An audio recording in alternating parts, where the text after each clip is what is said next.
네, 방금 소개받은 충남대학교 경제학과의 정세은이라고 합니다. 제가 시선을 어디다 두고 해야 되는지 자연스럽게? 자연스럽게. 네, 자연스럽게. 화면이 저기도 있군요. 예, 오늘 드릴 제 이야기는 제목에 보시면 느낌이 오실 텐데요. 한 3가지 정도로 복합위기 한국경제, 퍼펙트 스톰 한국경제 해서 복합위기 한국경제 위기 진단을 좀 하고요. 그리고 나서 2번째로는 이 위기를 극복할 수 있을까? 지금의 체제로 여기 작은 글씨로 되어 있는 97년 체제로 극복할 수 있을 것인가? 이 2번째 말씀을 드리고요. 이걸 이해하려면은 97년 체제가 뭔가 이런 건데 97년 체제가 97년 외환위기 있고 나서 그 다음에 이제 신자유주의적 개혁을 하면서 한국 시스템이 한번 바뀌잖아요. 그 시스템이 지금까지 유지된다고 저는 생각하고 있는데 그 체제를 설명드리고 그걸 극복할 수 있을 것이냐. 이건 반어법이죠. 극복할 수 없을 것 같다. 3번째로 드릴 말씀은 저기 있는 좌표의 재설정, 좌표를 어떻게 재설정해야 할 거냐. 그렇게 3개의 큰 꼭지로 나눠서 말씀을 드리도록 하겠습니다. 각각의 꼭지에는 한 2가지 정도의 이야기가 있으니까 총 6개의 짧은 이야기를 1시간 반 정도에 걸쳐서 제가 드리도록 하겠습니다. 예, 한국 경제 현재 위기 상황에 대해서 좀 말씀을 드리도록 하겠습니다. 그 옆에 있는 오른쪽 표는 LG경제연구원에서 최근에 이제 발표한 이 단기 전망이에요. 그래서 2023년에 한국 경제가 어떨 것이냐, 올해 어떨 것이냐인데 보시면은 2021년에 코로나 2번째 해였는데요. 경제 성장률이 4.1 정도 되거든요. 되게 높죠. 보통 위기가 있으면 그 다음에는 이제 뛰어오르거든요. 우리가 보는 기술적인 반등이다. 워낙 마이너스였으니까 그 다음에 조금만 성장해도 뛰어오르기 때문에 21년은 경제 성장률 4.1%인데 이건 진짜라고 보시면 안 되겠고 2022년에 연간 경제 성장률이 2.5%였는데요. 한 요게 이제 정상적인 수준이다. 그리고 요 수준이 코로나 위기 전에 수준 정도 되거든요. 그리고 올해는 2023년에 1.4% 정도, 기재부에서는 1.6% 성장률 전망을 하니까 안 좋습니다. 그래서 단기적으로 올해 저성장과 인플레, 스태그플레이션이라고 하는 그런 위기 상황이고요. 그 밑에 보시면은 이게 이제 국내적인 위기이기도 하고 국제적으로 발생하는 위기이기도 하고 실물 위기이기도 하고 금융 위기이기도 하고 제가 봤을 땐 단기 위기도 있고 장기 위기도 있고 복합 위기를 어떻게 규정하느냐, 누가 먼저 썼느냐, 이것도 따져보면 따져볼 수 있겠지만 제 입장에서는 현재 한국 경제가 처한 위기가 그렇게 단순하지 않다. 진짜 복합적이다. 그러면서 단기적으로는 투자와 수출 부진이 분명히 나타나고 있어요. 그 표에 보시면은 여기 연간 그 밑에 투자 증가율이 마이너스잖아요. 그리고 수출 증가율이 떨어져 있잖아요. 그러니까 투자하고 수출이 좋지 않아요. 그래서 투자하고 수출을 진작해야 된다. 이런 말이 또 틀린 건 아니에요. 그렇지만 진작하기 위해서 이 규제를 완화하고 또 법인세를 깎아줘야 할 것이냐, 이건 또 다른 이야기죠. 그래서 그 다른 이야기는 다음에 드리도록 하겠습니다. 부동산 가격 올해 하락하는데 저는 이게 위기인지는 잘 모르겠어요. 누구에게는 위기겠지만 정상화되는 과정이 아닌가 생각이 들고, 대신에 이제 가계부채가 심각한 거, 그런데 고금리인 것은 또 위기이죠. 그런데 이렇게 그래서 근데 사람들이 2023년에 좀 어렵고 미국의 연준에서 금리를 좀 낮추고 러시아하고 우크라이나가 전쟁 좀 끝내고 이러면은 다시 주식시장이 호황이 되고 해서 다시 좀 좋아지지 않을까? 이렇게 생각할 수도 있을 것 같아요. 그런데 저는 이 위기의 뿌리가 깊고 아니면 오래되었고 아니면 복잡하다. 그렇게 금리가 좀 내려오고 전쟁이 끝나고 이제 이렇게 해서 해결될 것 같지는 않다라고 생각이 듭니다. 이게 경제 성장률 1953년부터의 경제 성장률인데요. 이 60년대, 70년대, 80년대, 90년대 전반까지 이렇게 다 고성장이었던 것은 아실 수 있으시고요.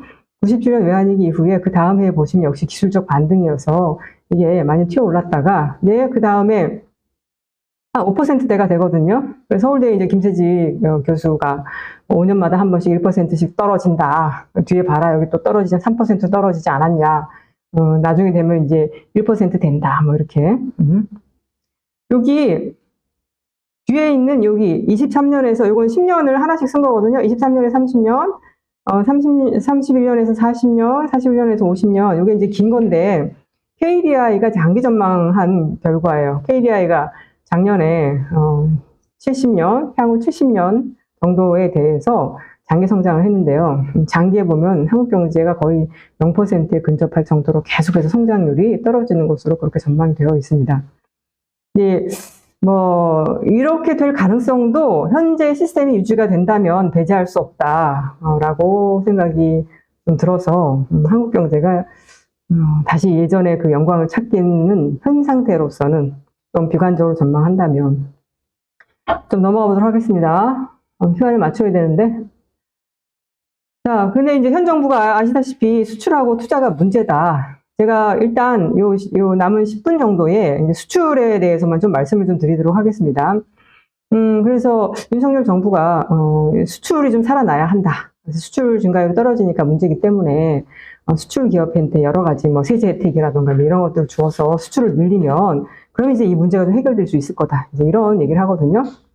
네, 요거는 수출 증가율이에요. 그래서 60년대, 70년, 60년대 이렇게 수출이 잘 될 때는 한 해에 증가율은 뭐 이게 실질 기준으로 제가 뽑은 것 같은데 뭐 40%, 50%도 될 때도 있었고 수출이 어마어마했죠. 그러다 이제 80년, 요게 86년이 요게 3조 호황 때거든요. 지금이 3고 상황이라고 하면 86년 요때는 반대로 3저 상황이어서 요때 수출이 잘 돼서 외화를 많이 벌어들여서 우리가 그 전에 70년대 중화공업 할 때 외채 안 왔던 것을 다 갚았었잖아요. 그래서 이제 90년 외환위기 직전에 그랬고 이 외환위기 직후에도 여기가 이제 중요해요. 우리의 이제 관심은 97년 체제라고 하는 것이 97, 8년 이후에 이 시기거든요. 이 시기. 그래서 이 시기에 초점을 맞춰서 본다라고 하면은 두 개의 시기로 나뉠 수가 있어요. 그래서 여기 2000년대, 2008년 국제금융위기 전에 서프라임 전에 그 시기하고 그 이후에 2008년 이후에 그 시기인데 이 뒤의 시기를 보시면은 요 앞부분에 살짝 좋았다가 결국에 2012년 이후부터는 수출이 완전히 좀 가라앉는 것을 보실 수 있습니다.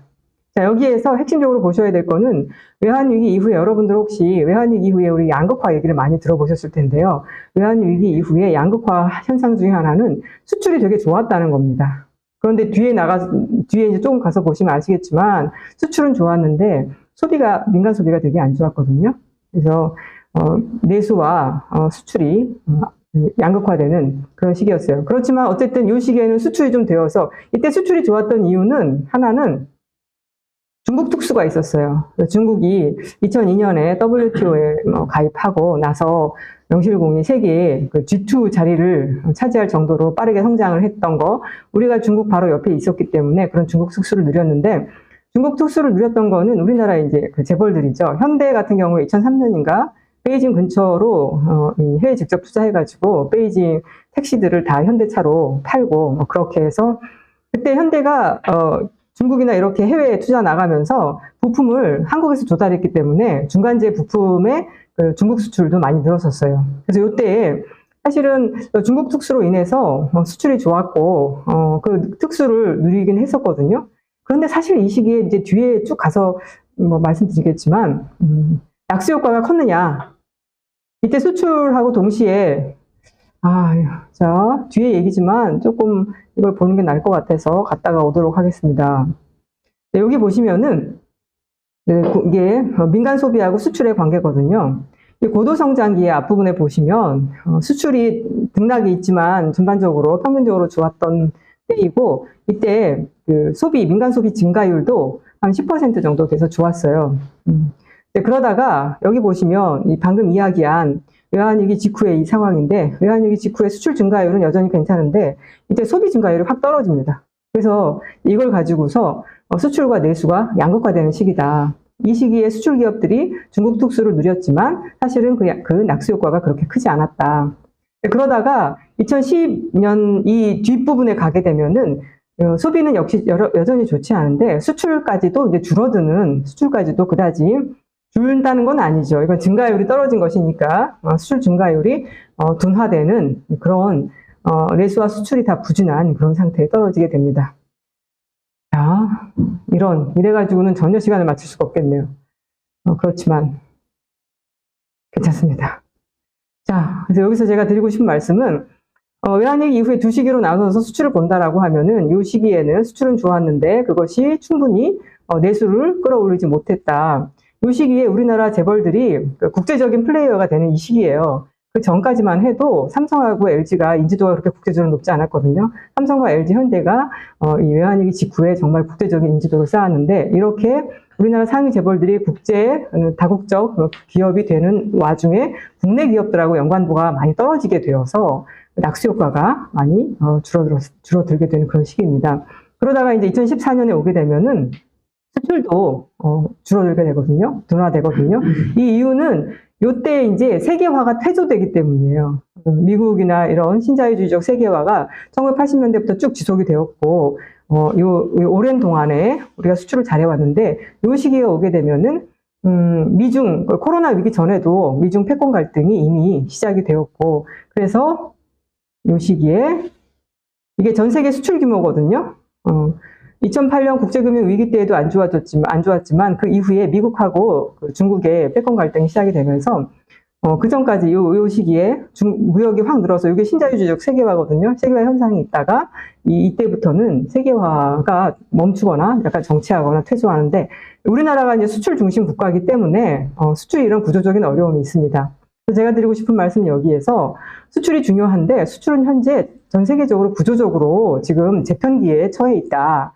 그래서 단순히 수출 기업들에게 어떤 여러 가지 세제 혜택을 준다거나 이렇게 해가지고 이 문제가 풀릴 일은 아니다. 현재로서는 수출과 관련해서는 전략을 좀 재점검할 때입니다. 그리고 특히 리쇼어링, 니어쇼어링, 프렌들리 쇼어링 해서 다들 이제 무역이 안보 문제가 되거든요. 그래서 예전처럼 값이 싸기만 하다면은 전 세계 어느 곳에도 상관없이 다 부품을 조달해서 그렇게 이것을 조립해서 그렇게 파는 이제 그런 시대가 아니라 믿을 수 있는 그런 공급망을 확보하는 그런 시기가 되었어요. 그래서 지금의 수출의 문제는 그런 전략을 다시 짜는 그런 문제이지 단순하게 이 수출 기업들의 세제를 떨어뜨려주고 인하해주고 그렇게 해서 풀릴 문제가 아니다.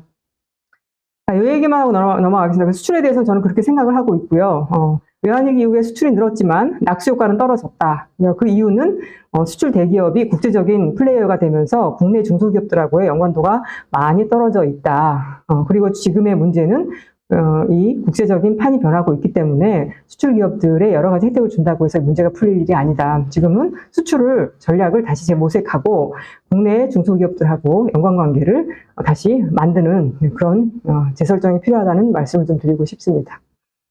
자, 세계 경제, 국제적 경기 침체는 쉽게 끝나지 않을 것이다. 단기적인 이유로 아까 말씀드렸는데요. 이 단기적인 이유 뒤에 중장기적인 이유가 머물러 있기 때문입니다. 미국발 금리 인상, 러시아 우크라이나 전쟁, 코로나 공급망 충격, 이거 뒤에는 2008년 국제금융 위기 이후에 양적 완화로 돈을 많이 찍었거든요.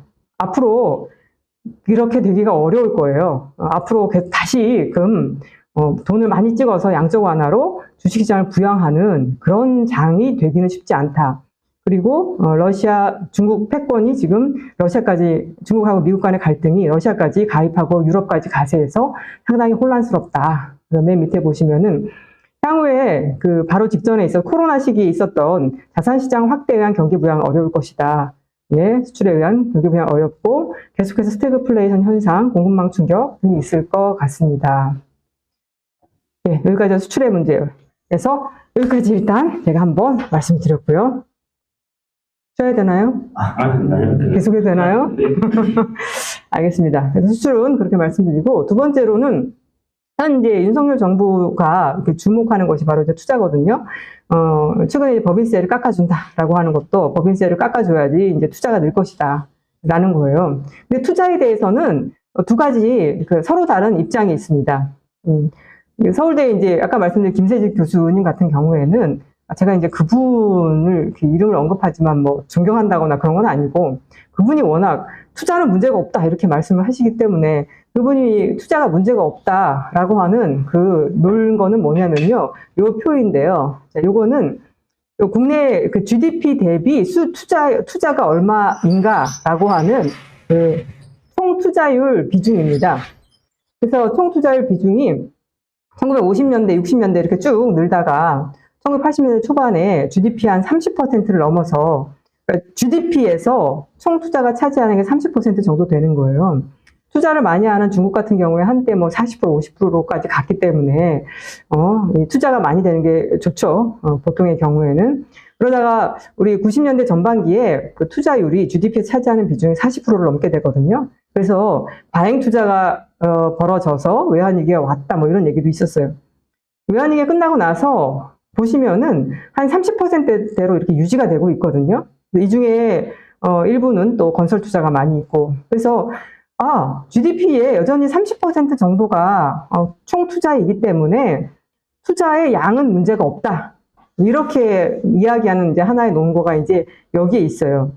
이제 그러면서 이제 김세지 교수 같은 경우에 투자의 양은 문제가 없는데 뭐가 문제냐?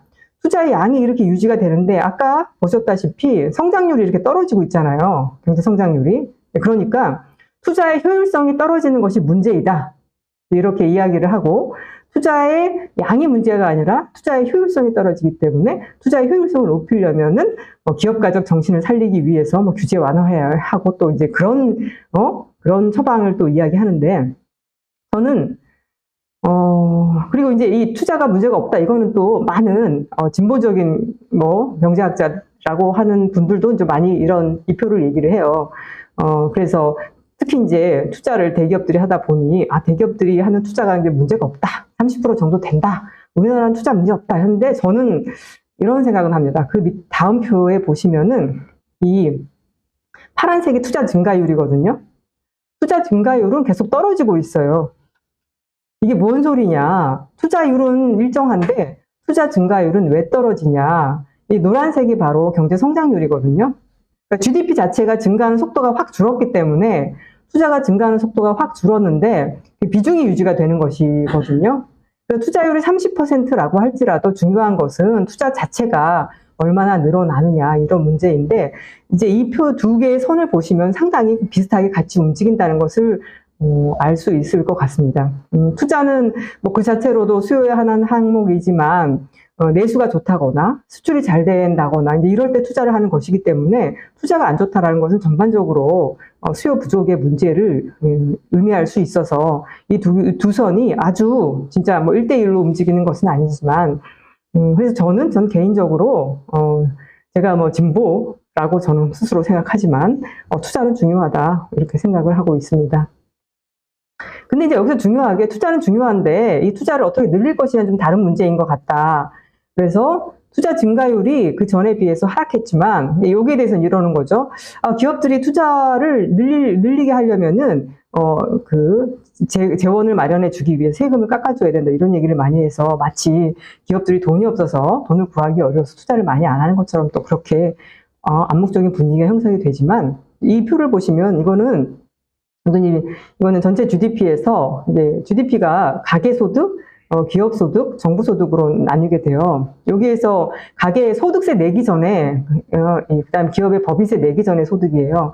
요 하늘색 선 정부의 소득이라고 하는 것은 아마 순생산세라고 해서 부가가치세라거나 관세라거나 이제 이런 것들일 것이고, 요 보시면은 주황색 선이 기업의 소득이거든요. 97년 이후에 늘어나는 것을 볼 수 있습니다. 그래서 사실은 이때 이 기업이라고 하는 것이 법인 기업들이거든요.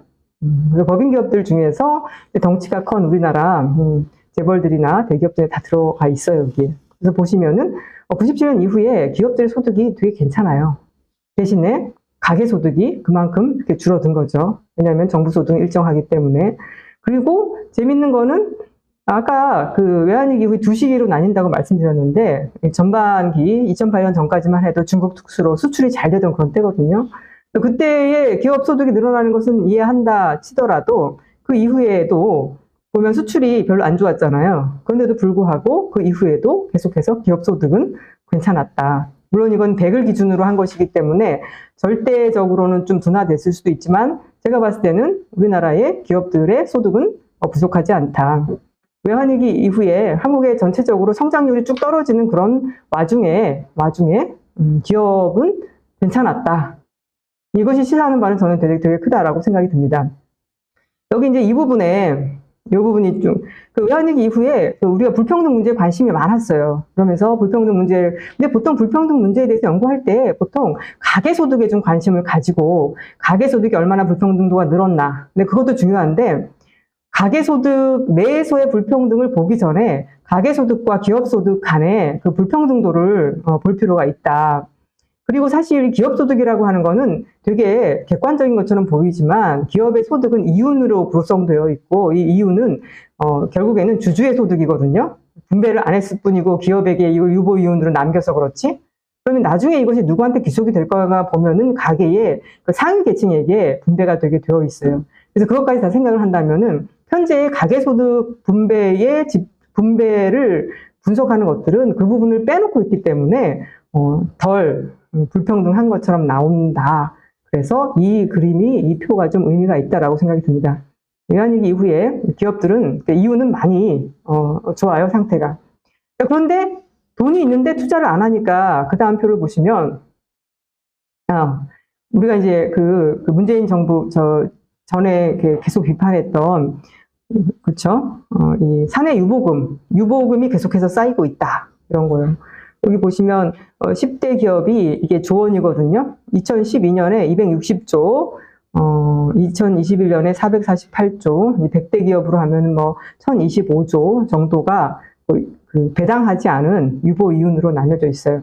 이것의 주인은 주주들인데 우리나라 주식은 되게 편중돼서 집중돼서 소유되고 있어요. 지금은 누구나 다 연끌하기도 하고 해서 주식을 다 한두 주씩 가지고 있다라고 하지만 지금의 경우에도 역시 주식은 아주 편중되어서 보유되고 있기 때문에 배당되지 않은 이 사내 유보금의 주인들은 대부분 아주 소수의 그런 주식을 많이 가진 그런 사람들이다라고 보시면 되겠습니다.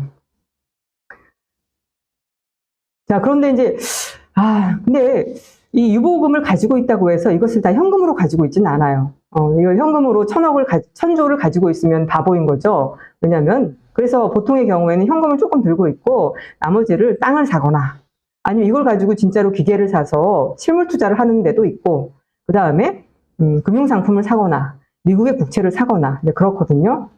근데 이제 이 기업이 여러 가지 자산을 가지고 있는데 이 유보금으로 산 건지 아니면 다른 돈으로 산 건지 구분을 할 수가 없잖아요.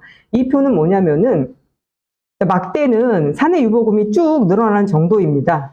그 다음에 사내 유보금에 비해서 자산을 무엇을 가지고 있는가. 이제 이것을 보시면 노란색이 유형 자산이거든요. 이게 공장 설비 이런 거예요. 기업이 제조 활동을 하기 위해서 필요한 유형 자산이에요.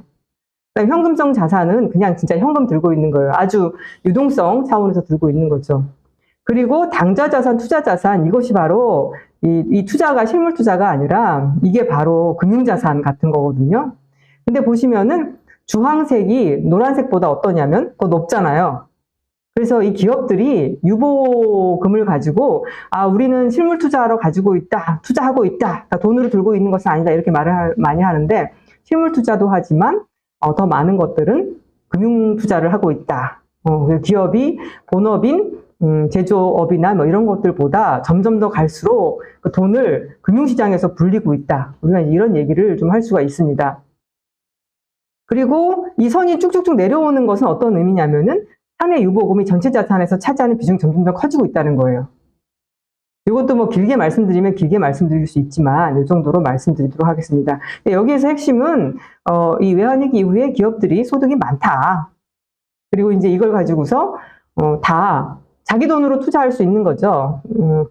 다 실물 투자하는 게 아니라 더 많은 비중은 이 금융시장에서 기업들도 금융시장에 재테크를 하고 있다. 우리가 법인세를 깎아주면은 대부분의 것들은 유보금으로 남을 것이고 그것들은 실물 투자로 가는 것이 아니라 금융시장으로 갈 것이다. 라고 이제 시민단체들이 이제 주장을 하는 거예요.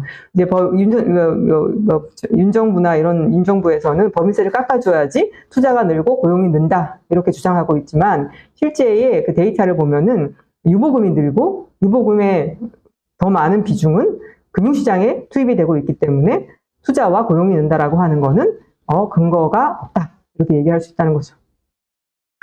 자, 그 다음에 돈이 많은데 거기에 비해서 투자를 많이 하지 않고 있다. 그게 이제 하나의 포인트라고 하면 두 번째 포인트는 얼마 하지 않는 투자에서 로봇 투자가 많다는 거예요. 자동화 투자가 많다는 거예요.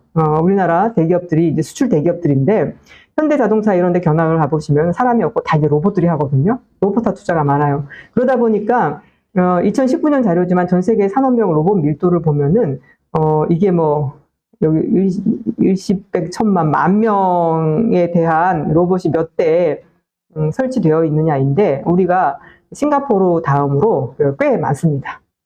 투자를 하는데 이 투자라고 하는 것이 자동화 투자여서 제조업에서 고용을 위축시키는 투자예요. 그래서 좋은 투자가 많이 일어나지 않아요. 돈이 많은데 우리 입장에서, 국민의 입장에서, 산업의 입장에서 좋은 그런 투자보다는 물론 이제 로봇화 투자가 나쁜 투자라고는 다 그렇게 말은 할 수는 없죠. 왜냐하면 험한 일, 선박에 왜 도장하는 거 이런 것들은 되게 몸에도 안 좋고 한다고 하더라고요. 험하고 그런 것들은 이제 바뀌어야 하겠지만 우리는 좀 과도하게 인간을 로봇으로 대체화시키는 이제 그런 것들이 많아서 나라에서 투자를 하면 무조건 세액 공제를 많이 주거든요. 근데 이제 그런 세액 공제들이 오히려 이런 로봇화 투자에 지원하게 되는 그런 잘못도 있어서 면밀히 들여다볼 필요가 있습니다. 무조건 투자에 대한 공제를 주면 투자가 늘어서 투자가 고용 는다라고 하는 거는 그냥 이론적으로 그냥 하는 소리이고 실제로 데이터로는 그러지 않을 가능성이 높다는 것을 말씀드립니다. 그다음에 또 하나는 이 투자가 실물 투자만 있는 것이 아니라 그 연구개발 투자도 많거든요. 근데 이걸 보시면은 연구개발 투자는 대부분이 다 대기업이 하고 있습니다. 그래서 얼마 되지 않은 투자, 그 중에서 많은 것들은 또 로봇화 투자이고 나머지 연구개발 투자라고 하는 것은 거의 대부분 대기업들에 의해서 이루어지고 있기 때문에 중소기업들 같은 경우에는 이런 연구개발 투자를 통한 기술 향상이 되기가 어렵다는 것입니다. 그래서 투자가 여러 가지 문제를 안고 있다는 거예요. 이런 상황에서 단순히 법인세를 깎아준다라고 해서 우리가 원하는 그런 바람직한 모양의 투자가 일어나기가 어렵다. 이건 정부가 이것도 전략을 가지고 세세하게 그 정책을 만들어야 될 그런 이야기입니다.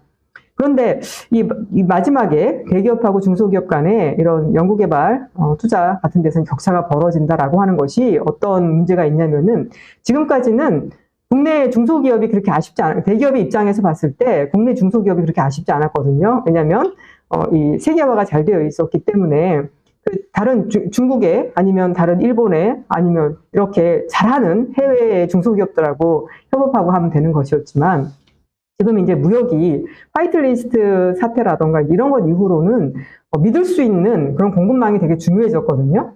그러다 보니 국내에 그 경쟁력 있는 중소기업들이 많이 없다는 것이 하나의 큰 약점이 되고 있습니다. 그래서 이번 기회에 이 대기업들이 국내에 중소기업하고 중소기업을 좀 키우고 좀 상생하는 그런 것들을 좀 해야 되는데 이거랑 관련해서 하나 말씀드리고 싶은 거는 그 문재인 정부에서 그 상생하는 대기업들에게 법인세를 깎아주는 걸 했었거든요. 근데 그거를 이번에 세제 개편에서 없애버렸던 것 같아요. 제 기억이 맞다면. 그래서 거기에 대한 문제제기를 많이 하고 있습니다. 그러니까 세액 공제를 주더라도 좀 바람직한 방향으로 이렇게 설계를 잘 해야 되는데 그냥 무조건 세액 공제하면은 이렇게 기계적으로 될 것처럼 그런 생각을 하고 있습니다. 그 다음에 이 마지막 이거 슬라이드 한 장이에요. 여기까지만 하고 다음 이야기로 넘어가면 되는데요. 내수도 문제예요. 소비도 문제예요. 그래서 이건 아까도 말씀드렸지만 외환위기 이후에 계속해서 소비 증가율이 아주 낮습니다. 하나의 중요한 이유는 아까 보여드렸듯이 가계 소비가 감소한 것 때문이 아닐까 저는 그렇게 생각하고 있습니다. 이 부분에 외환위기 이후에 전체 소득에서 가계소득이 차지하는 비중이 줄어들고 있거든요. 당연히 소비를 결정하는 가장 중요한 요인은 소득이기 때문에 소득의 감소는 소비의 감소로 비교되고 있다. 이렇게 돌이켜보면은 우리나라가 지금 수출, 뭐 투자, 소비 이런 어느 면에서 있어서도 뚜렷한 성장 동력이 없다라고 생각할 수 있습니다. 이윤을 소득을 많이 내고 있는 기업에서의 수출이 낮을 거가 없다. 투자도 고용을 창출하지 않는다. 중소기업의 기술을 향상시키는 투자가 없다. 그리고 소비가 성장 동력이 되고 있지 않다. 소비가 성장 동력이 될 수 있냐 이런 문제는 당연히 될 수 있죠. 우리나라 국민들 대부분이 다 국내 내수를 상대하며 살아가고 있거든요. 서비스업에서 일하는 사람 비중이 70%인데 서비스업이라고 하는 건 거의 대부분 국내 내수 소비를 대상으로 하고 있는 것이기 때문에 소비가 매우 중요하다. 그런데 소비가 예전처럼 우리나라 이렇게 또 작고 수출 시장이 어마어마하고 근데 그럼 다르겠지만 지금은 우리가 자체 우리나라 그 규모 자체가 크기 때문에 시장이 중요하거든요. 근데 민간 소비가 그렇게 아주 부진한 거 이것도 한국 경제가 좋죠. 그래서 여기까지가 이제 첫 번째 드린 주제인데요. 한국이 지금 당면하고 있는 복합 위기 더 많지만 저는 실물 쪽에 좀 초점을 맞춰서 말씀드렸어요. 이건 말고 금융 쪽도 많죠. 금융이야 뭐 금융이 제대로 역할하지 못하고 있죠. 금융이 하고 있는 거야. 금융이 산업금융을 해야 되는데 부동산 담보대출 뭐 이런 거 하고 있잖아요. 주식시장이 발행시장의 역할을 해야 되는데 그 돈이 그 안에서 혼밥만 하고 있잖아요. 금융도 정말 심각한 문제입니다. 시간이 없기 때문에 일단 이렇게 실물 쪽에 초점을 맞춰서 한국 경제가 상당히 위기가 오래되었고 깊고 복잡하다. 자, 두 번째 넘어가도록. 제가 이 표를 얘기했나 이거를 우리나라 기업들이 돈을 많이 버는데 그래서 저축이 많아요. 이게 말이 됩니까 이게? 외환위기 전에 예? 우리 보통 경제 교과서에서는 가계가 저축을 해서 기업에게 투자를 위한 돈을 빌려준다 이렇게 얘기하거든요. 우리는 기업이 돈이 너무 많아요. 저축을 제일 많이 해요. 외환위기 이후에. 그러니까 외환위기 이후에 기업이 어렵다라고 하는 거의 다 엄살이다. 근데 그 기업 내에서도 양극화가 있으니까 중소기업 어려운 데 많잖아요. 그러니까 이런 거는 다 대기업들 얘기죠. 근데 대기업도 되게 편차가 커요. 아주 상위 몇 개 기업하고 그 밑에 뭐 10대부터 뭐 30대, 100대 편차가 되게 크고 착 벌어졌다라고 이렇게 생각할 수 있어요. 시간을 잘 맞추고 있습니다. 그리고 97년 체제로 위기가 극복이 가능한가? 당연히 NO. 이렇게 얘기하면 한 30장의 슬라이드는 안 하고 넘어갈 수도 있지만 작성한 것이 아깝기 때문에 말씀을 드리면 일단 97년 체제가 뭐냐? 우리나라의 그 신자유주의적 개혁이 언제 시작됐냐? 97년 체제라고 부르지만 실제로 그 시작은 김영삼 정부부터 시작했다라고 봐야 합니다. 그래서 이 97년 체제라고 하는 것의 그 시동이 90년대 초반에 형성이 되었다라고 생각할 수 있겠고, 그런데 이제 그것이 더욱 뚜렷하게 어떤 정책적으로 된 것은 97년 외환위기 이후이기 때문에 우리가 97년 체제라고 보는 것이지 실제로는 이게 딱 97년 이런 건 아니죠. 김영삼 정부를 돌이켜 보면은 김영삼이 그 세계화 했었잖아요. 신자유주의 세계화. 그 귀결은 97년 외환위기였죠. 이 시기에 보면은 우루과이 라운드 끝에 95년에 WTO가 등장해서 우리가 이제 가입을 했었고 금융 자유화 금융 개방을 했고 96년에 OECD 가입해서 금융 개방을 더 미리 세게 했죠. 그러고 나서 96년 겨울에 노동법 날치기 사태가 있었어요. 자, 이것만 봐도 신자유주의적 세계화다라는 느낌이 오잖아요.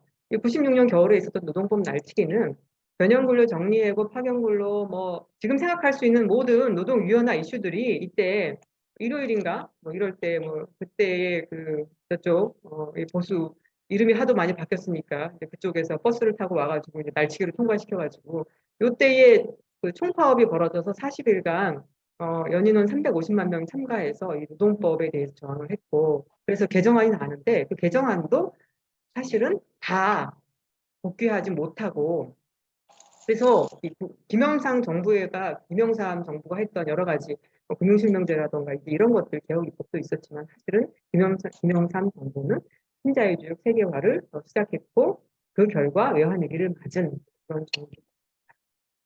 근데 외환위기 이후에 외환위기의 원인이 뭐냐? 그게 이제 파로 나뉘었죠. 이제 하나는 이게 신자유주의적 그 금융 개방, 금융 자유화 때문이었다라는 게 있었고, 외국 학자로는 스티글리츠 교수나 이런 분들이 지원을 해줬고, 또 하나는 한국 경제가 그 고도 성장기에 국가 주도적 경제 모델을 가지고 있었는데 그것이 실패한 것이다.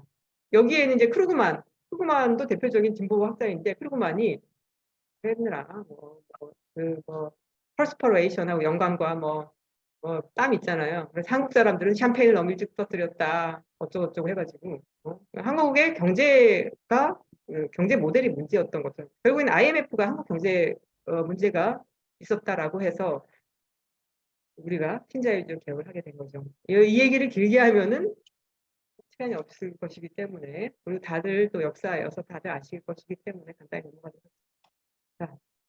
이 뒤로. 그래서 IMF 하에서 우리가 뭘 했냐면은 구조조정과 구조개혁을 했거든요. 구조조정이 뭐고 구조개혁이 무엇이냐.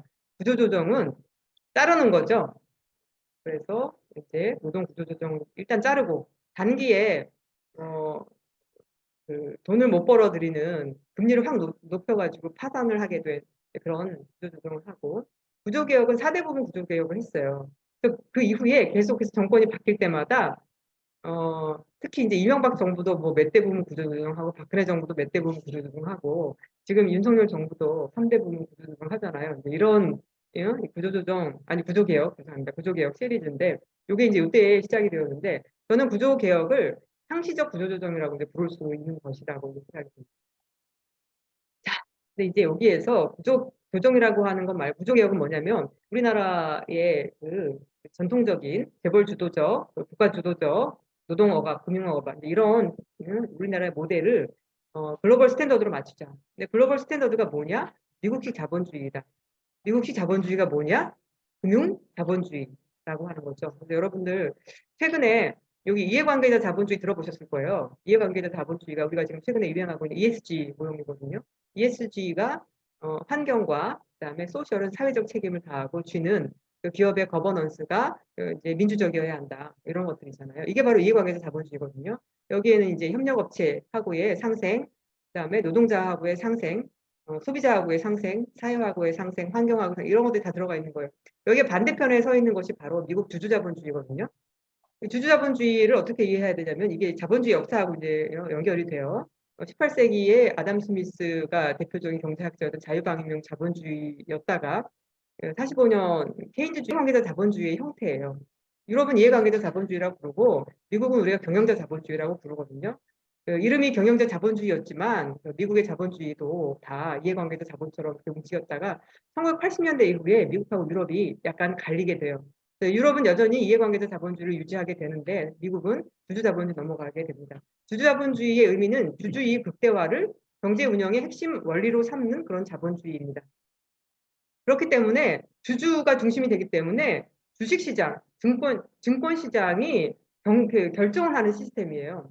그 전에 케인적 복지국가 같은 경우에는 국가가 조정을 해서 노사가 타협하는 그런 시스템이었다라고 하면은, 주주자본주의라고 하는 것은 주식시장에서 자원 배분을 결정하고 그런 주식시장이 중심이 되는 자본주의예요. 국가가 빠지고.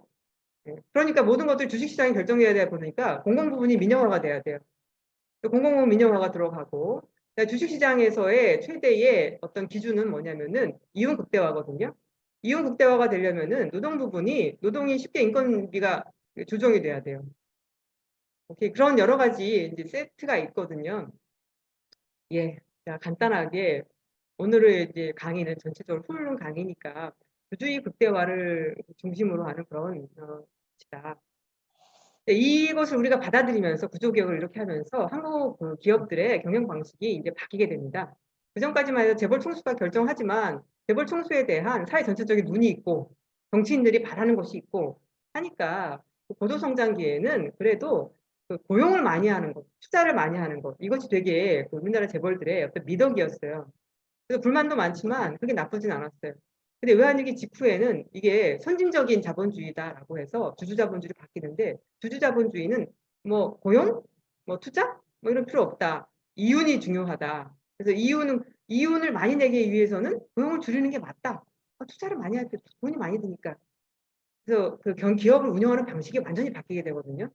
그것이 효율적인 기업이다라고 사회 전체적으로 그걸 용인해주고, 지지해주고 그렇게 가라고 이제 등을 떠밀어주고 그게 이제 외환위기 이후에 그 기업 운영 방식이 변화예요.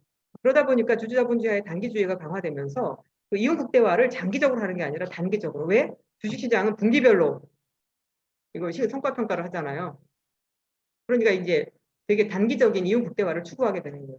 단기적인 이윤 극대화를 추구하니까 장기적인 돈이 드는 실물 투자는 안 하게 되고 단기적으로 이윤을 높일 수 있는 그런 인건비 조정을 하게 되고 그 밑에 있는 두 개의 논문들은 이제 그것을 분석한 것인데 주주자본주의 극대화를 추구하는 기업들이 보통 실물 투자를 안 하고 임금을 축소하는 경향이 있더라는 것을 발견한 그런 제조기업들도 본업보다 재무활동을 많이 하게 됩니다. 아까 보여드렸듯이 사내유보금을 가지고 있는데 그것을 금융자산으로 가지고 있으면서 재테크를 많이 하게 돼요. 이 표는 그런 이자 수익, 배당 수익 이런 것들이 현금 흐름에서 차지하는 비중이 얼마나 되는가를 보여주는 것인데 특히 2009년 이후에 이것이 많이 늘어나게 됩니다. 원래 이제 이 주주자본주의가 원래 주식시장을 발전시켜서 주식시장이 활성화되면은 기업들이 주식시장에서 그 주식을 발행해서 자금을 조달해서 투자를 하라. 이런 개념으로 들여온 거거든요. 개념으로 들여온 거거든요. 근데 거꾸로 기업들이 어떻게 하냐면은 주식시장에서 금융투자자로서 그 매출을 해서 벌어들인 돈을 주식시장에서 굴리는 그런 식으로 주식시장을 완전히 거꾸로 그렇게 이용을 하게 되는 그런 변화가 나타나서 생각했던 그런 효과들이 나타나지 않게 된 거죠.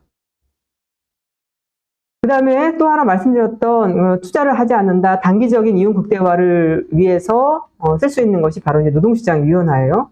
노동시장, 노동개혁을 하면서 노동시장 유연화. 그러니까 그 96년에 김영삼 정부 마지막 회의에 노동법 날치기를 하면서 이걸 다 도입했다가 그 국민들이 40일 동안 350만 명 길거리에 나가니까 그것을 했거든요. 근데 그 1년 후에 97년 외환위기가 발생하고서 노동개혁을 하면서 이때 다시 다 도입이 됩니다. 결국에는. 핵심적으로 두 가지 정리해고제하고 근로자 파견제인데요. 정리해고제는 이게 해고로 쉽게 한 거예요. 기업이 경영상 어려움이 있다면 해고할 수 있다.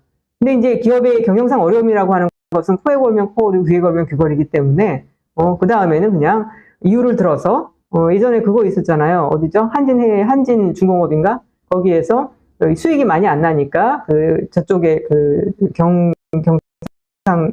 경남도에 있던 것을 타인 수빅으로 옮기려고. 근데 그때 이익이 안 났던 것도 아니거든요.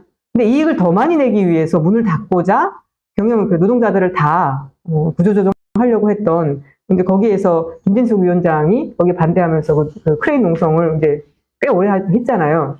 그렇게 그 전까지만 해도 이런 것들을 한국 그 경영에서 생각할 수 없는, 왜냐하면 사회적 지탄을 너무 많이 받고 기업이 문을 닫는 거 정리하고 이거는 진짜 마지막에 최후의 수단으로 할 수 있는 것이다 라는 것이었는데 외환위기 이후에는 이윤을 조금 더 높이기 위해서는 경영상에 어떤 필요가 있다면 할 수 있다 라고 해서 아주 크게 바뀐 겁니다. 희망퇴직, 명예퇴직 이런 것들이 일상화된 것이 바로 외환위기 이후이고, 그래서 저는 이 구조개혁을 한 이후에 상시적인 구조조정 상태에 있다. 근데 20년, 30년 동안 상시적 구조조정을 하는데 효율화는 달성할 수가 없어요.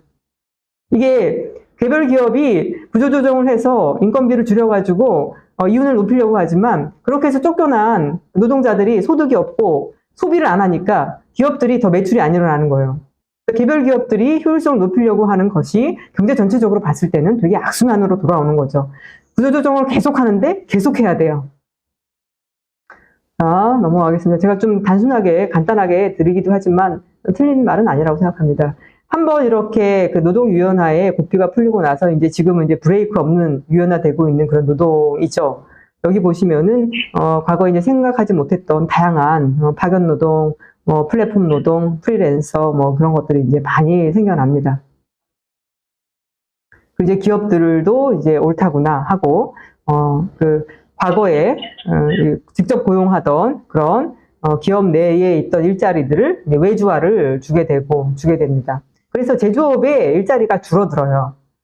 자, 요거 마지막 보고 그 다음 넘어가도록 하겠습니다. 이것이 바로 이제 외환위기 전후에 보면은 제조업의 이 비중이 이제 부가가치 비중이거든요. 제조업의 부가가치 비중이 유지가 되는데 제조업의 고용 비중은 쫙 줄어듭니다. 그래서 이걸 가지고서 제조업이 일하는 사람들이 줄어드는데 부가가치는 동일한 거잖아요.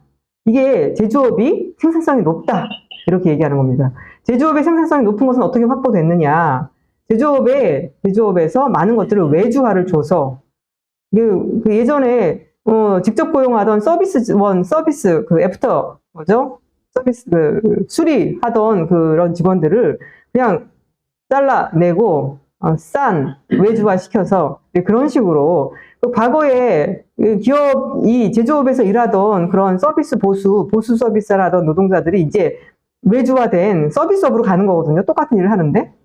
그러니까 이 그림이 보여주는 것은 이제 그러한, 이게 저숙련 서비스라고 하기는 저는 또 이것도 어폐가 있다고 생각합니다. 어떤 것들은 숙련 서비스업임에도 불구하고 그렇게 외주화되어서 인건비를 깎는 수단으로 활용된 것이 외환위기 이후의 한국 경제입니다. 아까 말한 가계소득이 줄어든 이유 중에 하나는 바로 이러한 노동 유연화 이런 것들이 다 들어있고, 아까 말씀드린 기업 소득이 늘어난 그 배경에는 이런 것들이 다 들어있는 거죠. 네. 자, 여기까지가 또 한 파트고요.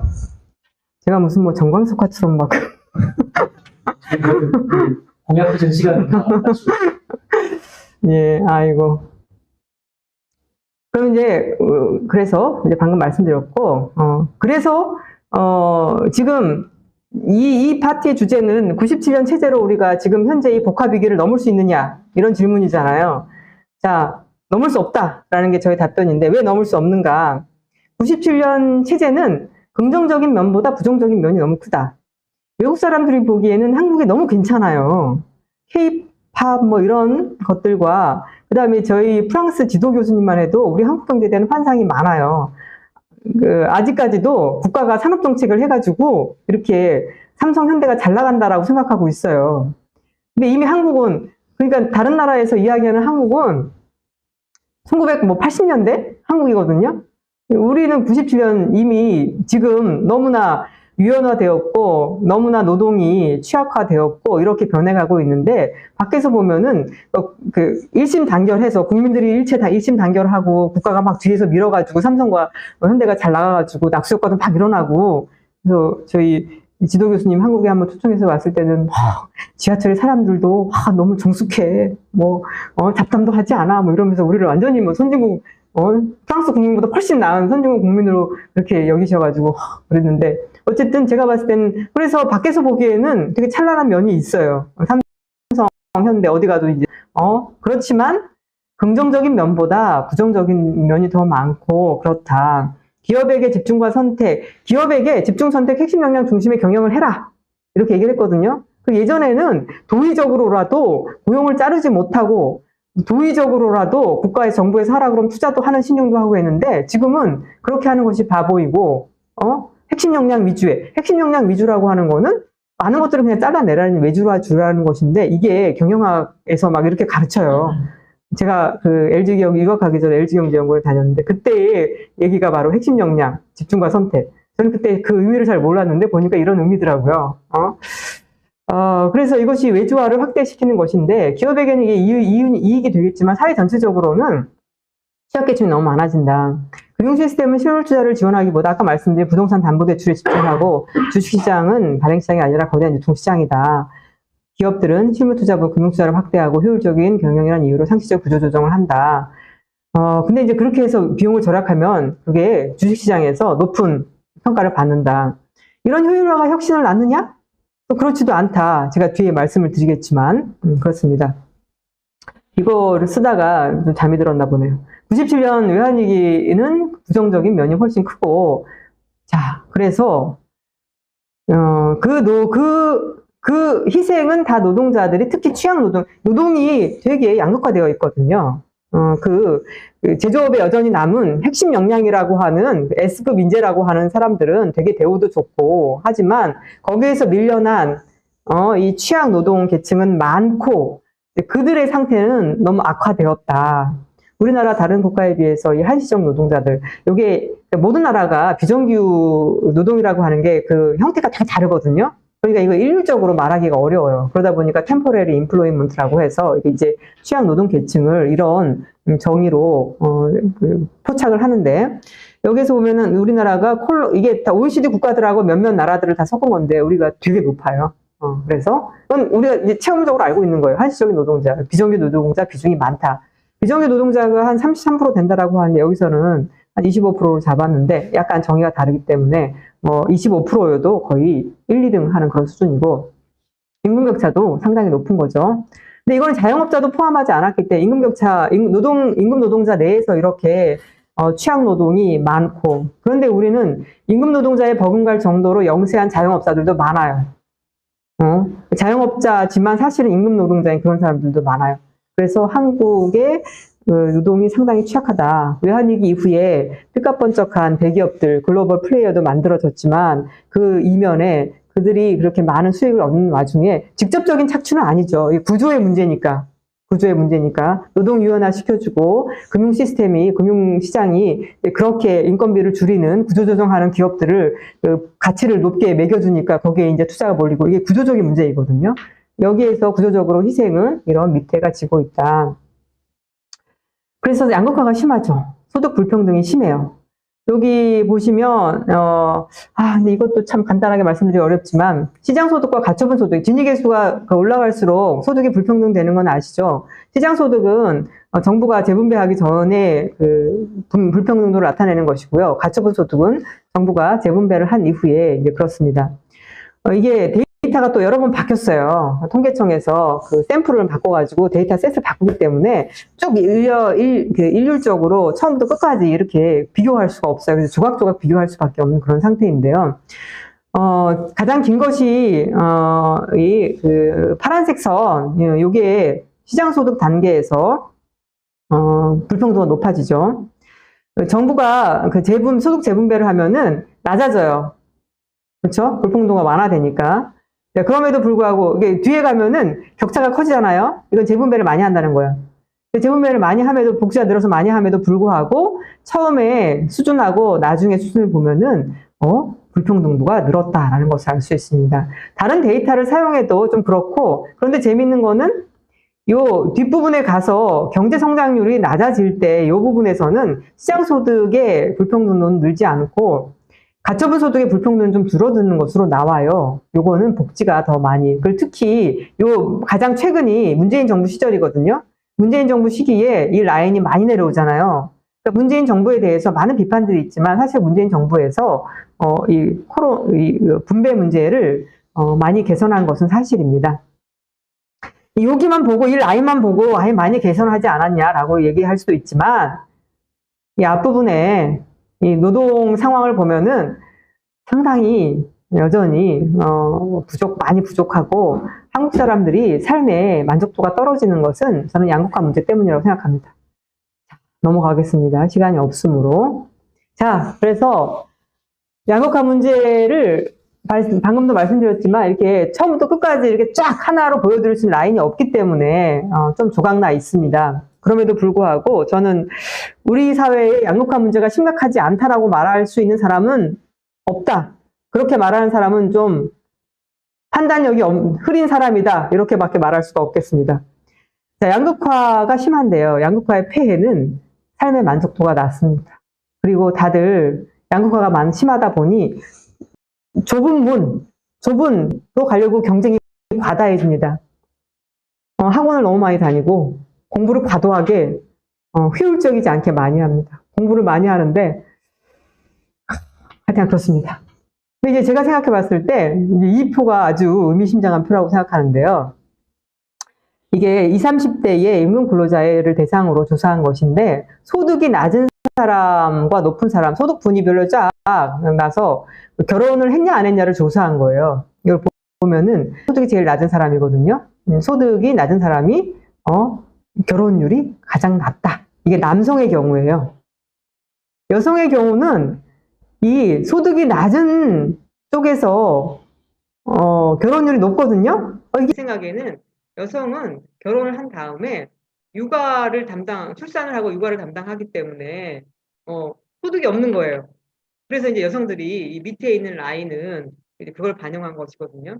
그래서 여기서 애를 낳고 키우느라고 일을 못하기 때문에 소득이 없는 요것을 제외하면 여성들도 마찬가지로 이렇게 소득에 따라서 혼인이 달라지는 거죠. 제가 그래서 여기에 대해서 한국 사회가 지금 가장 심각한 경제 문제는 저는 저출산 문제라고 생각하거든요. 진짜 이거 진짜 많이 저출산 문제거든요. 가장 심각한 문제는 수출도 아니고 투자도 아니고 저출산 문제예요. 우리나라는 인구가 사람이 가장 큰 자원 자산이기 때문에 인구가 줄어드는 것 자체가 가장 심각한 경제 문제인데, 제가 그래서 여기에 대해서 이게 제 생각 그때 파이낸셜 타임즈 10주년 기념 토론회였던 것 같아요. 거기에서 이제 그때 2017년에 있었는데 부동산에서 이제 그때 2017년에 있었는데 부동산 가격이 막 올라가지고 거기에 대한 이제 뭐 토론회를 하는 거였는데, 발제자로 나오신 분이 한국 사람의 투기 본성은 막을 수가 없기 때문에 이 투기를 막기 위해서는 경기도 어딘가에 큰 개발 사업을 벌여가지고 서울에서 벌어지는 투기를 그쪽으로 쭉 빼야지 이 투기가 잡힌다. 그래서 제가 너무 열이 받아가지고, 지금 부동산이 투기 때문에 가격이 올라가지고 청년 세대들이 제대로 주거를 마련하지 못하고 삶이 피폐해지고 못하고 그렇게 얘기를 했거든요. 근데 저는 결혼하고 싶지 않은 사람까지 다 결혼해야 된다고 생각하지 않아요. 문제는 결혼하고 싶은데 결혼을 못하는, 아예 결혼을 포기하는 그런 사람들이거든요. 저는 이 표는 분명히 그걸 보여주고 있다고 생각을 하고, 이것은 자유를 빼앗는 것이다. 프랑스 대혁명이 일어났을 때 프랑스 사람들이 결혼 초혼 연령이 뭐 30살이었다. 이건 제가 이걸 프랑스사 연구하는 사람한테 들었거든요. 결혼을 못하게 하는 시스템은 혁명이 일어날 수밖에 없는 시스템이에요. 지금 혁명이 일어나지 않는 것은 상당히 이상한 상태다라고 저는 생각하고 있습니다. 근데 우리나라는 결혼을 해야지 또 애를 낳습니다. 사는 건 바뀌어야 된다고 생각하는 현재는 그렇기 때문에, 여기 보시면은 초저출산율 현상인데요. 이 내려온 지도 한참 되었고요. 이 내려온 지는 80년대 중반부터 내려왔고, 2000년대 초반부터 내려왔고, 2015년은 더 내려와가지고 최근엔 더 내려왔어요. 지금 결혼을 안 하는 것이 거의 유행처럼 번지고 있는데, 다들 잘못 생각하고 있는 거예요. 어떻게 생각하냐면은, 결혼을 하지 않고 우아하게 돈을 많이 벌어서 돈을 가지고 살고 싶다, 이렇게 생각을 하는데, 노후에 돈이 많아. 그런데 집에 물이 새. 돈이 많으니까 집에 와서 수도를 고쳐주세요. 100만 원을 드리겠습니다. 누가 오겠어요? 일할 사람이 없는데. 노후에 돈이 많은데 라고 하는 것은 어마어마한 재앙이에요. 어쨌든 최근에 들어서 이 현상이 더 심해졌어요. 저는 최근 들어서 한국 사회에 이런 97년 체제가 갖는 양극화 문제가 더 심해지고 있다고 생각이 들고, 복잡한 문제들이 많죠. 혼인을 안 하는 거는 단순히 이제 그런 문제는 아니고, 아까 말씀드렸듯이 진짜 나는 자유롭게 살고 싶다, 이런 사람 많을 수도 있어요. 제가 이제 드리고 싶은 말씀은, 하고 싶은데 못하는 사람들한테 그 자유를 빼앗는 이런 현재 시스템, 양극화 시스템에 문제가 있다. 자, 장기적으로 현재 상태가 유지가 되잖아요. 여러분 혹시 1960년에 우리나라 인구가 얼마가 됐는지, 2,500만이었더라고요, 남한이. 지금이 5천만이잖아요. 이게 60년 만에, 이게 얼마 만이에요? 60년 만에 인구가 이렇게 늘어날 수가 있나요? 깜짝 놀랄 만한 일이죠. 근데 더 놀랄 만한 일은 이게 이제 시간이 흐르면 다 사라진다는 거예요. 지금 상태의 초저출산율이면 이게 이렇게 쭉 돼가지고, 지금부터 한 200년 이후에 한국이 사라지는 거거든요. 이게 가장 심각한 한국 사회의 문제예요. 경제 문제예요. 이게 왜 경제 문제지? 여러분이 해외 여행을 간다. 20명이 붙어야 갈 수 있죠, 싸게. 근데 인구가 없어지면은 해외여행도 못 가요. 해외여행 가려면 돈이 어마어마하게 드는 거예요. 이거 돈을 벌어가지고 이 모든 것을 감당하겠다. 인구가 없는데 가능하지 않은 거예요. 그래서 다들 인식해야 돼요. 인구 문제가 제일 중요하다. 다시 드리고 싶은 말씀은, 결혼하고 싶은 사람 억지로 결혼하라는 게 아니라, 애를 갖고 싶은데, 상황이 안 돼서 애를 못 갖는 그런 사람들한테 좀 자유를 주는, 이 문제를 가장 심각한 문제로 인식해야 된다는 것입니다. 아니, 무슨 갑자기 복합 얘기를 하다가 왜 이런 얘기를 하냐. 이제 좀 나와요. 한국이 가장 낫다. 또 하나는, 생산성이 하락하고 있어요. 이 생산성이 왜 하락하는지를 경제학자들이 밝히지를 못하고 있습니다. 교육, 금융, 특화 등 다양한 제도를 가지고 돌리지만 한국이 쭉 가라앉고 있어요. 자, 시간이 없어서 이 얘기를 못 드리게, 나중에 시간이 있으면 제가 다시 생산성 혁신에 대한 얘기를 드리겠습니다. 저는 실리콘밸리식 혁신의 한계라고 좀 말씀드리고 싶은데, 미국이 이렇게 하다가 지금 요새 많이 바뀌었어요. 이걸 드려야지 좀 악의가 많은데. 그러나 시간이 없으므로 넘어가겠습니다. 제가 갑자기 그 얘기를 왜 했냐. 아까 맨 처음에 드렸던 이 그림 있잖아요. 자, 죄송합니다. 머리가 어지러우시겠지만, 예. 아이고, 예, 여기 맞습니다. 맨 처음에 드렸던, 지금까지 드렸던 말씀은 여기에 대한 얘기예요. 여기에 대한 얘기. 이게 쭉 늘어나고 있고, 현재 97년 체제가 시스템적으로, 단순히, 이 기업들한테 세제 혜택을 주고 이런 방식으로 이게 반등하기 어려울 정도로 복잡하고 근본적인 문제는 97년 체제, 양극화 체제에 있다라고 말씀을 드렸잖아요. 지금 상태가 지속이 되면은 여기 보시면은 쭉 계속해서 쭉 울어들어요. 이 쭉 울어드는 것의 가장 중요한 원인이 바로 인구예요. 미래의 가장 중요한 요인은 인구에 있다. 인구가 없으면은 투자도 일어나기 어렵고 인구가 없으면은 생산성이 증가하기도 어렵고 가장 중요한 기력이 딸리네요. 가장 중요한 그 생산성은 규모의 경제에서 나오는 거거든요. 인구가 없다. 자, 다시 쭉 내려오겠습니다. 여기에 KDI가 작년에 장기 경제 전망을 했거든요. 장기 경제 전망을 어떻게 했냐. 자, 여기 보시면 요건데요. GDP, 경제 성장률이 2001년, 2010년 4.7이었다가 2.6이었다가 2042년 되면 거의 0%대로 가죠. 쭉 내려가잖아요. 여기서 보면은 이게 인구가 일하는 사람들이 이제 마이너스가 돼요. 일하는 사람들이 마이너스가 되면 일하는 사람들이 기계를 돌려야 돼. 기계를 돌릴 사람이 없잖아요. 실물 투자도 이렇게 일어나질 않아요. 아까 말씀드린 사람들이 서로 이렇게 많아서 이게 시너지가 있어야지 생산성도 올라가는데 올라가지 않습니다. 이게 다 연결되어 있어요. 물적 자본과 이런 것이 연결되어 있어요. 미래의 경제 전망에서 가장 중요한 건 바로 이 인구예요. 인구. 인구가 이렇게 줄어들기 때문에 이거는 살아날 수가 없어요.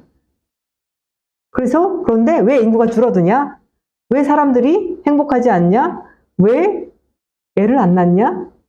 가다 보면 양극화에 우리가 도달하게 됩니다.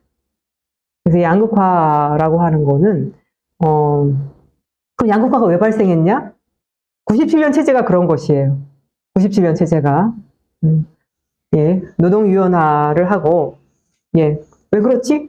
다시 한번 나중에 돌려보시고 자, 그래서 97년 체제로는 지금 한국이 당면하고 있는 현재의 경제 문제도 해결할 수가 없고 그 다음에 이제 미래의 경제 문제도 해결할 수 없다라고 생각을 하고 그래서 97년 체제를 극복해야만 우리 경제뿐만 아니라 한국에 이제 미래가 있다라고 그렇게 생각을 합니다.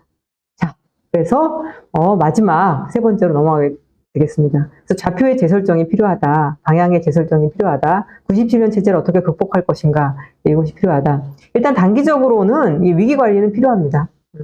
지금 여러 가지 가계부채 문제 심각하고 뭐 이런 것들이 있으니까 이렇게 안정시켜야 돼요. 부동산도 과열됐던 거 정상화시키고 이렇게 이 와중에서 실업이 발생하고 하는 거 민생의 문제 정부가 개입해서 완화시켜야 되고 동시에 이제 구조개혁을 해야 돼요. IMF 이후에 신자유주의 개혁이 야기한 그런 97년 체제라고 하는 거 이것들을 이제 되돌려야 되는 것인데 아까도 말씀드렸듯이 국내 중소기업하고 연관성이 약한 그리고 국내 단가 후려치기 다 알잖아요. 단가 후려치기, 기술 탈취 이런 것들로 국내 중소기업을 키우지 않은 것이 우리나라 대기업들에게 부메랑으로 돌아오고 있다고 저는 생각합니다. 그래서 정부가 대중소기업을 좀 상생하게 좀 강제를 해야 돼요. 공정거래 이런 것들을 강화해서 상생을 강화해야 되고 좀 뻔한 얘기인데요. 그다음에 노동 양극화 이걸 완화를 하기 위해서 노동보호 강화해야 돼요. 지금 노조법 2, 3조 통과시켜야 돼요. 너무나 우리가 몰라서 안 하는 건 아닌 것 같고 못하고 있는 거거든요. 왜 경제학자들한테 지금 현재 상황을 돌이킬 수 있는 정책이 있냐? 정책이 왜 없겠어요? 정책이 있습니다. 못하고 있을 뿐이죠. 아무도 손해보지 않는 그런 정책이 없냐? 없습니다. 산업혁명이 노동에게 어떠한 충격을 가할지에 대한 논의 없이 지금 진행이 되고 있어요. 플랫폼 이라고 하는 4차 산업 그 기술에 대해서 플랫폼 기업이 어떤 비즈니스를 할 것인가에만 초점이 맞춰져 있지, 플랫폼 때문에 노동이 어떤 고통을 겪을 것인가에 대한, 그래서 양극화가 더 진행이 되는 거예요. 97년 체제의 가장 심각한 문제는 양극화거든요. 양극화가 우리 사회의 기본인 이 사회 그 기본을 무너뜨리고 있는데, 그 양극화 체제가 4차 산업혁명이 진행되는 와중에 또 진행이 되고 있는 그런 거여서 노동보호가 강화되어야 합니다. 그 다음에 금융개혁이 있어야 합니다. 가계대출과 투기에 일조하고 있는 금융 부분이 좀 정상화돼야 됩니다. 문재인 정부에서는 좀 이건 좀 잘 못한 것 같아요. 그 다음에 복지 확대, 일가정 양립, 양성평등으로 저출산 문제 해결해야 합니다. 이건 여성의 문제가 아니에요. 제가 얼마 전에 제 지도 졸업한 학생들 20대, 30대, 40대 남자 학생들 다 만났는데 아무도 결혼을 안 했어요. 그래서 너네 결혼할 생각이 없냐 했더니 결혼할 생각이 있대요. 20대는 아직 생각이 없는 것 같고 30대, 40대는 결혼을 하고 싶대요. 왜 안 하냐 했더니 일하는 게 너무 바쁘대요. 애를 자기가 키울 수 없을 것 같대요. 요새 남성들은 자기가 애를 키울 생각을 하거든요. 여성들한테 맡길 생각을 하는 게 아니라. 그런데 자기도 키우기가 어려울 거라고 그렇게 생각을 하는 거예요. 이런 시스템이 안 바뀌어주면은 이게 출산율 문제가 해결이 안 되는 거죠. 그리고 교육개혁도 당연히 필요합니다. 예, 다양한 수준의 우리 제조 숙련 장인들이 떠나고 있어요. 숙련 장인들이 폴리텍 같은 경우에도 더 확대해야 되고 그렇습니다. 이것도 나중에 이제 논의할 기회가 있겠죠. 그 다음에 우리 앞에 닥친 기후위기, 디지털 전환에 적극 대응해야 합니다. 이 미래의 먹거리이기도 하죠. 그러나 이것이 또다시 양극화를 심화시키는 이 기후위기에 준비가 되어 있느냐, 준비가 되어 있지 않느냐, 디지털 전환에 준비가 되어 있지 않느냐. 핵심은 저는 양극화, 저출산, 이게 경제 문제가 아니라고 하는 사람들은 문제의 본질을 제대로 깨닫지 못하고 있다. 양극화, 저출산, 삶의 불만족, 이런 것들이 가장 심각한 경제 문제다라고 인식을 해야 됩니다. 윤석열 정부는 저는 과제를 제대로 인식하고 있다고 생각됩니다. 윤석열 정부가 내놓은 3대 개혁, 3대 혁신을 보면은 제가 생각한 문제하고 똑같아요. 노동, 연금, 교육, 금융, 서비스, 공공. 그런데 철학과 방향이 문제예요. 완전히 반대 방향으로 가고 있어요. 97년 체제를 더 심화시키겠다라고 하는 그런 제안을, 정책을 제시하고 있습니다. 감세와 작은 정부, 친기업, 반노동적인 그런 양극화를 더 심화시키겠다라고 하고 있습니다. 저는 1970년대 스태그플레이션이 일어났거든요. 그때에 영국에서 대처가 등장해서 신자유주의 개혁을 밀어붙였거든요. 지금 현재 위기하에서 현재의 윤석열 정부와 보수주의자들이 완전히 97년 체제를 극단으로 밀고 가는 이제 그런 이 개혁을 할 것이 좀 우려스럽고, 그래도 지금 이 국회가 이제 그렇지 않기 때문에 다행이라고 말을 할 수 있겠지만, 향후에 어떻게, 그 다음에 현 정부가 너무 무지막지한 면이 있어서 우려스럽습니다. 자, 그래서 이제 이런 여러 가지 시대에 역행하는 감세, 재정 건전성 집착, 정부의 역할 축소, 소득 재분배 약화, 그다음에 아까 말씀드린 투자와 수출에 이렇게 혜택을 줘서 기업들한테 혜택을 줘서 이 문제를 풀겠다, 전혀 풀릴 수가 없습니다. 단기적으로 민생 위기, 갈등을 유발할 것이고, 장기적으로 저성장 양극화, 저출생, 구조 조정 문제는 더욱 심화될 것이다. 그리고 양극화가 더욱 심해지면 각자 도생 경향은 더욱 심화될 것이다. 젊은 지금 MZ세대가 그냥 국민연금 그냥 없애고 낸 돈 다 돌려달라라고 이렇게 주장하는 거는 믿음이 없는 거죠. 각자 도생하고 지켜주지도 못할 것인데 각자 도생 해결해라. 왜 각자 도생도 못하게 하냐라는 것인데 이건 정말로 심각한 위기다라고 생각합니다. 자, 요거 이제 하나, 법인세를 인하하면 투자가 증가한다라고 하는 것이 윤석열 정부의 이제 이야기인데요. 요걸 보면은 법인세 실효세율과 사내 유보율 변화는 반대 방향으로 움직이는 것으로 그렇게 나타나고 있습니다. 법인세 실효세율이 1%포인트 감소하면 사내 유보율은 0.017%포인트 증가하는 것으로, 이 그림만으로 좀 잘 안 보이는데, 요거는 자세히 또 보여드리려면 또 분석이 많습니다만, 그래서 일단 넘어가도록, 나중에 제가 지금 논문을 쓰고 있으니까 논문이 나오면 기회가 되면 또 말씀드리도록 하겠습니다. 그래서 다시 한번 저는 문재인 정부가 이 문제를 어떻게 했냐, 저는 사실은 그 김대중 노무현 정부도, 우리가 이제 뭐 진보 정부다라고 하지만 신자유주의적 개혁이 시작이 되었고, 어쩔 수 없이 강요된 면은 있습니다. 박근혜, 이명박 정부도 그랬고, 한 20년 정도 그렇게 했고, 문재인 정부에서는 방향은 잘 잡았다고 생각해요. 반대로 이렇게 사람 중심 경제 이렇게, 틀려고 했고, 정당한, 냉정한 좀 평가를 좀 해볼 필요가 있다. 잘한 면이 분명히 있다.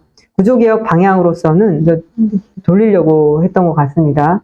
그리고 화이트리스트에 대한 대응도 좀 잘했고, 한국판 뉴딜 제안도 긍정적, 코로나 대응도 잘했고, 아까 보여드렸듯이 복지 확대로 진위계수 이렇게 하락의 분배도 개선했습니다.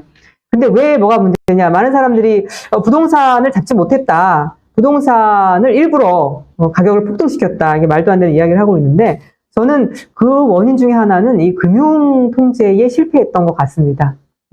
이 DSR 대출, DSR 규제라던가 이런 것들을 잘 했어야 하는 것인데, 종부세나 양도세는 사실은 장기적으로는 효과가 있지만, 단기적으로 수익이 많이 날 것 같은데, 세금 좀 내면 되는 거잖아요. 근데 사실 종부세와 양도세는 장기적으로 작동을 하는 것이, 단기에는 금융 통제 이런 것들이 있었어야 되는 것인데, 그걸 맞지 못했던 것 같고, 그 다음에 뭘 못했냐? 대중소 상생, 노조 보호도 좀 미진했던 것 같다. 중대재해기업처벌법이 들어왔지만 구멍이 많게 들어왔고, 그 많은 것들이 개혁 입법이 됐는데 구멍이 많은 상태로 들어오고, ESG 도입도 이야기를 했지만 이걸 하지 못했어요. 그 ESG 같은 경우에도 언급만 했고, 이 공기업 같은 경우에도 노동이사 도입하는 것도 되게 늦게 아주 부족하게 되었고, 최저임금 도입과 정규직 전환도 약간 좀 전환할 때 고통을 받는 계층이 있는데, 자영업자 계층이라던가 이런 부분, 여기에 대해서 재정 지원을 좀 확실히 했었어야 된다고 생각합니다. 하지 못했습니다. 당연히 일가정 양립, 양성평등 제대로 못했습니다. 못한 면이 많다. 정당한 평가, 잘한 것도 있는데 무조건 못했다라고만 하는 것은 맞지 않다. 그러나 기대했던 것에 부족했던 면이 있다. 물론 방해들이 많았기 때문에, 언론의 방해와 당시 야당의 방해와 기재부의 저항과 이런 것들 때문에 저는 충분히 이해를 합니다. 자, 이제 마지막 얘기예요. 그래서 제가 8시 30분까지 이걸 마치면 시간을 딱 맞추는 것이라고 생각이 듭니다. 한국 향후에 문재인 정부에서 가장 아쉬웠던, 여러 가지 뭐 아쉬운 면이 있지만 그래도 이런 금융개혁 정책이 없었던 거, 이런 것들이 좀 문제였고, 나머지들도 문제지만 문재인 정부에서 가장 문제였던 것은 저는 재정 보수주의였던 것 같습니다. 코로나 와중에 재정 준칙을 추진하겠다. 기재부가 전통적으로 필요한 돈을 좀 써야 되는데, 이게 최소한을 돈을 쓰려다 보니까 개혁을 하게 되면 당연히 부작용이 많고, 거기에 대해서 재정적으로 스무스하게 넘어갈 수 있게 지원을 해야 되는데, 그것이 제대로 되지 못했습니다. 그리고 이제 지난 몇 년간 초과세수의 문제가 있었어요. 초과세수라고 하는 건 이게 충분히 쓸 수 있는 돈을 안 썼다는 것이거든요.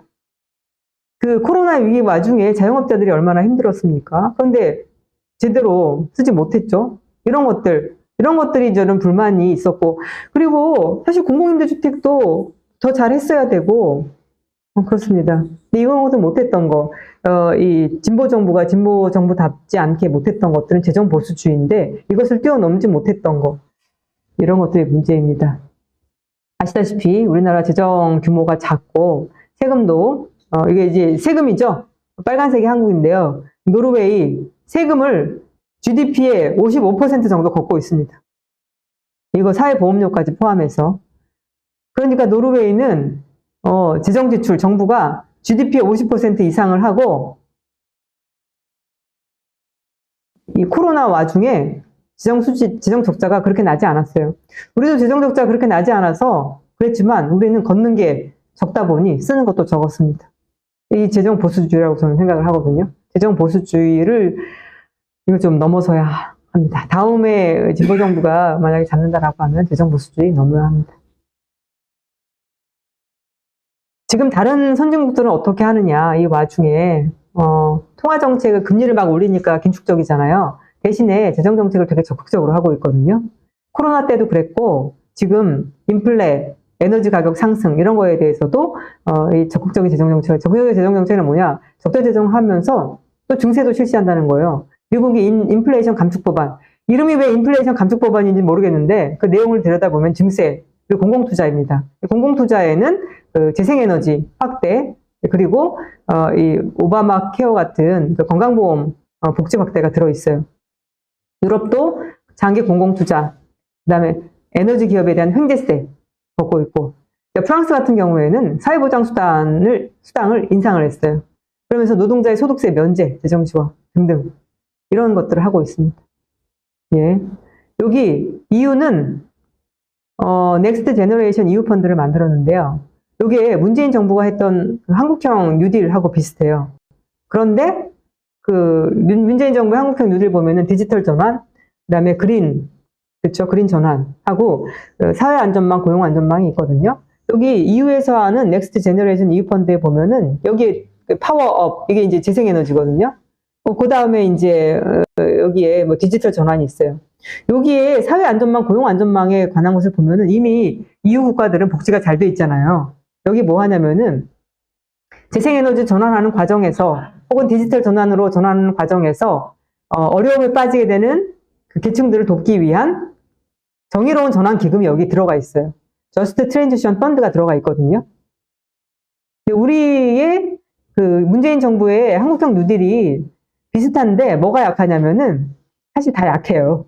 다 약하고 재정 보수주의 때문인 거죠. 사회 안전망, 고용 안전망 약하고 지금 정의로운 전환을 하겠다라고 하는 기금이 없어요, 지금. 아주 조금 있는데 가지고 이제 언발의 오줌 누기 정도인 거죠. 한국 향후에 우리가 아까 말씀드렸던 뭐 여러 가지 일가족 양립 이런 것들을 하려면은 재정이 확대가 돼야 돼요. 제가 어제 그 텔레비 TV 그 뉴스를 봤는데 프리랜서 맞벌이를 하는데 그 부인이 아내 되는 사람이 프리랜서더라고요. 근데 프리랜서는 맞벌이로 인정이 안 된대요. 그래서 국가로부터 보육 지원을 받을 수가 없대요. 그런 것들이 너무 많기 때문에 우리가 프로그램이 나라에서는 충분히 하고 있어요라고 생각할지 모르지만 절대 경력 단절을 두려워하는 영에 애를 낳기 어렵다. 그런 걸 하려면 어떻게 하냐? 정부가 지원해야 된다. 정부가 지원하려면 어떻게 해야 되냐? 세금을 걷어야 된다. 아니면 빚을 내야 된다. 재정 보수주의를 넘어야 됩니다. 오늘 마지막 슬라이드예요. 너무 빨리 진행이 되어서 오히려 아까 3개의 슬라이드를 안 한 것이 좀 안타깝네요. 다른 질문들을 받아보고 그럴까요? 예. 실리콘밸리 혁신의 한계. 예. 요게 이제 마지막 슬라이드인데요. 그래서 아까 말씀드린 여러 가지 노동 보호를 강화해야 되고 이런 것들은 이제 법을 바꿔야 되는 문제잖아요. 당연히 그런 개혁 입법을 해야 되는 것이고 정책을 바꿔야 되는 것이고 공정거래, 대중소 상생 좀 세게 해야 되는 것이고 그 노조의 협상력을 높여주기 위해서 노조법 2, 3조 통과시켜야 되는 것이고 그것 말고 재정 보수주의에서 벗어나서 재정을 가지고서 일가정 양립, 기후위기, 인구위기, 디지털 전환 대응을 위한 조세 재정 로드맵을 만들어야 한다. 그렇게 해야지 현재 한국이 당면한 복합 위기, 1997년 체제가 가져온 양극화 위기에 거기에 인구위기, 기후위기, 디지털 전환 위기라고 하는 것들을 뛰어넘을 수 있는 그러한 준비가 되지 않을까 싶습니다. 자, 이제 마무리 멘트인데요. 사실 이 주제가 너무 거대한 주제여서 제가 오늘 드렸던 말씀이 무슨 이제 봉이 김선달 같은 그런 이야기일 수도 있습니다만 그래서 이게 너무 치밀하지 않지 않냐 이럴 수도 있지만 사실 어떤 한 경제를 이렇게 시스템적으로 본다는 건 사실 어렵긴 해요. 어쨌든 저의 수준에서는 이렇게 정리를 해봤고 저에게 이런 정리 기회가 됐던 이런 기회를 주셔서 감사드리고 또 많은 Q&A를 통해서 좀 허술한 부분 아니면 이제 이런 것들을 좀 바로 잡고 또 더 개선할 수 있는 그런 기회가 되었으면 좋겠습니다. 네, 감사합니다.